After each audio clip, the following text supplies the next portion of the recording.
You were in a plane crash a couple years ago, and I know it changed your life.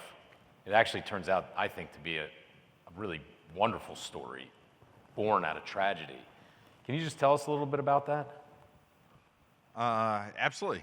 Thanks for the opportunity. Yeah, so on January 2nd, it will be 3 years ago that I was in a plane crash. It was a twin-engine jet airplane. We were going down to the Rose Bowl with a client.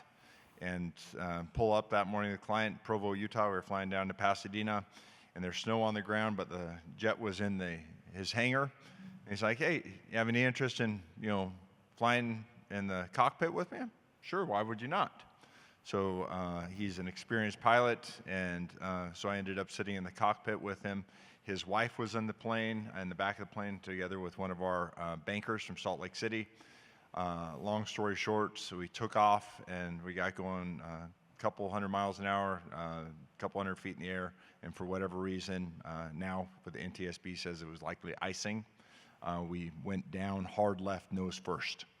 And my friend, literally sitting from you to me, passed on impact. He got crushed. And I was left severely wounded and wasn't given much hope to survive at that point.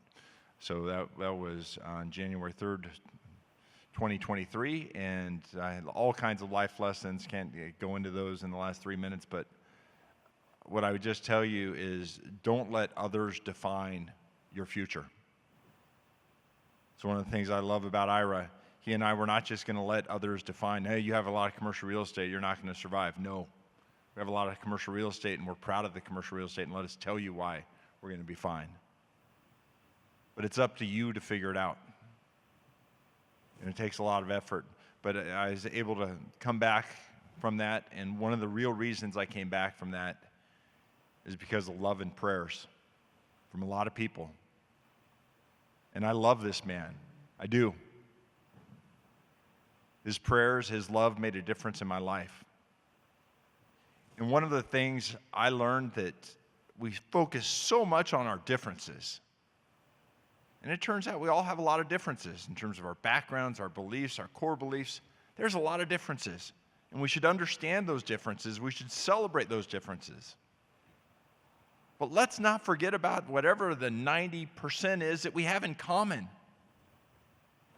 That we're all here taking a breath one step at a time, one day at a time. And when you love someone in your life, let them know that you love them. There is power in caring for each other. There is power in pulling for each other. And probably the greatest thing I've learned out of all of this goes to leadership, is to be vulnerable. I was as vulnerable to the whole world sitting in a hospital bed for 6 weeks. People coming in and pictures you don't want to see. That made me more vulnerable than I've ever been. And the result was amazing how other people opened up to me. It turns out everybody is battling with their demons, their problems, their struggles. And it's okay not to be okay. We always put our best foot forward. We polish the resume. Everything has to be perfect. We all have our issues. And if we as leaders can acknowledge the challenges we have, that is what really empowers your team to open up about their challenges. And that's when you can get stuff done.